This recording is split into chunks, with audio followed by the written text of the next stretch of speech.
এর আরেক part Iran Israel যুদ্ধ সম্পর্কে আমরা জানবো।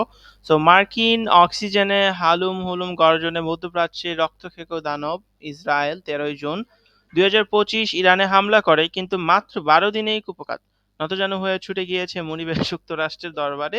24 জুলাই 2025 উভয় দেশ যুদ্ধবিরতিতে সম্মত হয়। 1967 সালে একা 3 আরব দেশের মিশর, সিরিয়া, জর্ডান সঙ্গে যুদ্ধজয়ী খলনায়ক এই প্রথম এমন লেজে গোবরে ধরাশায়ী হলো ইরান ইসরায়েল যুদ্ধ নিয়ে এবারের আয়োজন। সো আমরা দেখে নিই সাম্প্রতিক হামলা পাল্টা হামলা। 13 জুন 2025 ইসরায়েল ইরানে হামলা শুরু করে, যার নাম দেওয়া হয় অপারেশন রাইজিং লায়ন। হামলার জবাবে ইরান ইসরায়েলে পাল্টা হামলা চালায়, যার নাম দেওয়া হয় operation true promise 3। 16 June 2025 Iran ইসরায়েলের প্রথমবারের মতো হাইপারসনিক ক্ষেপণাস্ত্র ফাতাহ নিক্ষেপ করে। 26 জুন 2025 যুক্তরাষ্ট্র ইরানের 3টি পারমাণবিক স্থাপনায় অপারেশন মিডনাইট হ্যামার নামে অভিযান চালায়। ফোর্দো পারমাণবিক স্থাপনায় 12টি বাংকার বাস্টার বোমা ফেলে। এছাড়াও ইরানের নাতানজার ইস্পাহান পারমাণবিক স্থাপনায় মার্কিন নৌবাহিনীর সাবমেরিন থেকেও 30টি টিএলএম ক্রুজ ক্ষেপণাস্ত্র নিক্ষেপ করা হয়।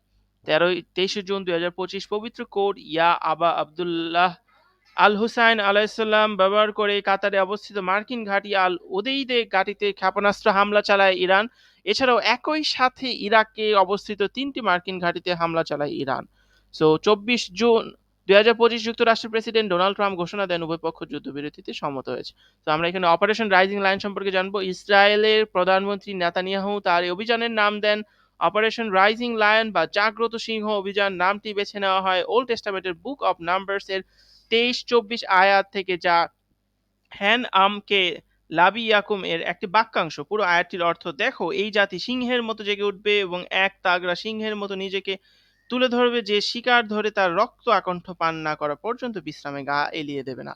ইসরায়েলের প্রায়ই তার অভিযানগুলোর নামকরণ করে ইহুদি বাইবেল কিংবা ধর্মীয় অনুপ্রেরণামূলক শব্দ থেকে। এই অপারেশনের লক্ষ্য ছিল ইরানের ব্যালিস্টিক ক্ষেপণাস্ত্র কর্মসূচির হৃদয়ে আঘাত হানা। সো আমরা অপারেশন ট্রু প্রমিস সম্পর্কে জানবো।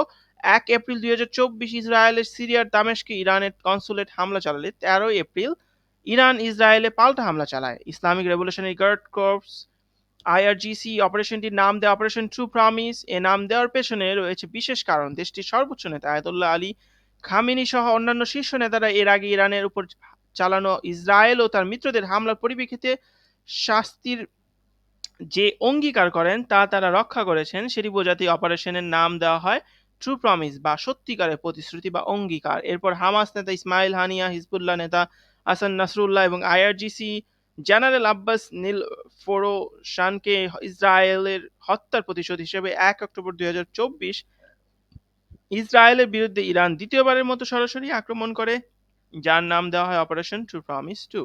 আল উদেইদ বিমান ঘাঁটি এটি মধ্যপ্রাচ্যের বৃহত্তম মার্কিন সামরিক ঘাঁটি। ঘাঁটিটি 1996 সালে কাতারের রাজধানী দোহার কাছে 24 একর জায়গা জুড়ে গড়ে তোলা হয়। প্রায় 10,000 সেনা এখানে অবস্থান করে। এটি যুক্তরাষ্ট্রের সেন্ট্রাল কমান্ড এর প্রধান সদর দপ্তর এবং ইরাক, সিরিয়া ও আফগানিস্তানে পরিচালিত অভিযানের কেন্দ্রবিন্দু। সো আমরা ইসরায়েল সম্পর্কে জানবো। ইসরায়েলের আকাশ প্রতিরক্ষা ব্যবস্থা কয়েকটি ভাগে বিভক্ত। আয়রন ডোম, থার্ড ডেভিড স্লিং ও অ্যারো ডিফেন্স সিস্টেম দিয়ে দেশটির এই প্রতিরক্ষা ব্যুহ সাজানো। অ্যারো ডিফেন্স ইসরায়েলের অ্যারোস্পেস ইন্ডাস্ট্রিজ মার্কিন যুক্তরাষ্ট্র ক্ষেপণাস্ত্র প্রতিরক্ষা সংস্থার সহযোগিতায় আরো প্রতিরক্ষা ব্যবস্থা তৈরি করে। এটি ভূপৃষ্ঠ থেকে আকাশে নিক্ষেপযোগ্য ক্ষেপণাস্ত্র ব্যবস্থা, যা ইসরায়েলের বহু স্তরযুক্ত আকাশ প্রতিরক্ষা ব্যবস্থার উপরের স্তর। ইসরায়েলের 1990 এর দশকে অ্যারো 1 এবং 2000 সালে অ্যারো 2 ও 2017 সালে অ্যারো 3 প্রতিরক্ষা ব্যবস্থা উন্নয়ন করে। ডেভিডস স্প্রিং ডেভিডস স্প্রিং ইসরায়েলের প্রতিরক্ষা বাহিনীর মাঝারি থেকে দীর্ঘ পাল্লার surface two air anti ballistic missile ব্যবস্থা। ডেভিডস স্প্রিং স্লিং ইসরায়েলের রাষ্ট্রীয় মালিকানাধীন প্রতিরক্ষা ঠিকাদার রাফায়েল অ্যাডভান্সড ডিফেন্স সিস্টেমস এবং আমেরিকার প্রতিরক্ষা কোম্পানি রেথিয়ন যৌথভাবে তৈরি করে। এটি 40 থেকে 300 কিলোমিটার দূরত্বের ব্যালিস্টিক এবং ক্রুজ ক্ষেপণাস্ত্রকে ধ্বংস করতে পারে। আয়রন ডোম ইসরায়েলের স্বল্প মাঝারি ক্ষেপণাস্ত্র প্রতিরোধের ব্যবস্থার নাম আয়রন ডোম, যা তৈরি করে রাফায়েল অ্যাডভান্স ডিফেন্স সিস্টেম ও ইসরায়েল এরোস্পেস ইন্ডাস্ট্রি। 2011 সালে ইসরায়েলের প্রথম আয়রন ডোম মোতায়েন করে। থ্যাড terminal high altitude area defence এর সংক্ষিপ্ত রূপ থ্যাড। যুক্তরাষ্ট্রের সেনাবাহিনীর সবচেয়ে শক্তিশালী ক্ষেপণাস্ত্র বিধ্বংসী ব্যবস্থাগুলোর একটি। থ্যাড আকাশ প্রতিরক্ষা ব্যবস্থা বায়ুমণ্ডলের ভেতরে ও বাইরে দুই জায়গায় থাকা ক্ষেপণাস্ত্র ধ্বংস করতে পারে। সো আমরা এখানে দেখব ইরানের কাছে বিভিন্ন পাল্লার অন্তত 12টি ধরনের ক্ষেপণাস্ত্র রয়েছে, যার মধ্যে কয়েকটি পাল্লা 2000 কিলোমিটার পর্যন্ত। হাজ কাশেম সম্প্রতি হাজ কাশেম নামে একটি নতুন ক্ষেপণাস্ত্র ব্যবহার দাবি করে ইরান। এই ক্ষেপণাস্ত্রটির নাম করা হয় আল কুদুস। বাহিনীর সাবেক কমান্ডার কাসেম সোলাইমানির নামে ক্ষেপণাস্ত্রটির পাল্লা 1200 থেকে 1400 কিলোমিটার। ফাতাহ 1 2023 সালে ফাতাহ ক্ষেপণাস্ত্র উন্মোচন করে ইরান। ইরানের সর্বোচ্চ নেতা আয়াতুল্লাহ আল খামিনি ক্ষেপণাস্ত্রটির নাম করেন খাইবার শোকান। এটি হচ্ছে ইরানের একটি নতুন প্রজন্মের সলিড ফুয়েল ক্ষেপণাস্ত্র। এর পাল্লা তুলনামূলকভাবে কম, প্রায় 1400 থেকে 1500 কিলোমিটার। এর ওয়ারহেড 500 থেকে 600 কেজি হলেও সলিড প্রপালশন ব্যবস্থার কারণে এর গতি ও নিখুঁতভাবে হামলার সক্ষমতা বেশি। গাদর ক্ষেপণাস্ত্র ইরানের এই ক্ষেপণাস্ত্রের পাল্লা 1350 থেকে 1950 কিলোমিটার। এই পরিবারের অন্তর্ভুক্ত ক্ষেপণাস্ত্র প্রায় 700 থেকে 1000 কেজি ওজনের ওয়ারহেড বহন করতে পারে, যদিও পুরোটা বিস্ফোরক নয়। এমাদ ইরানের গাদর ও এমাদ ক্ষেপণাস্ত্র একই পরিবারের অন্তর্ভুক্ত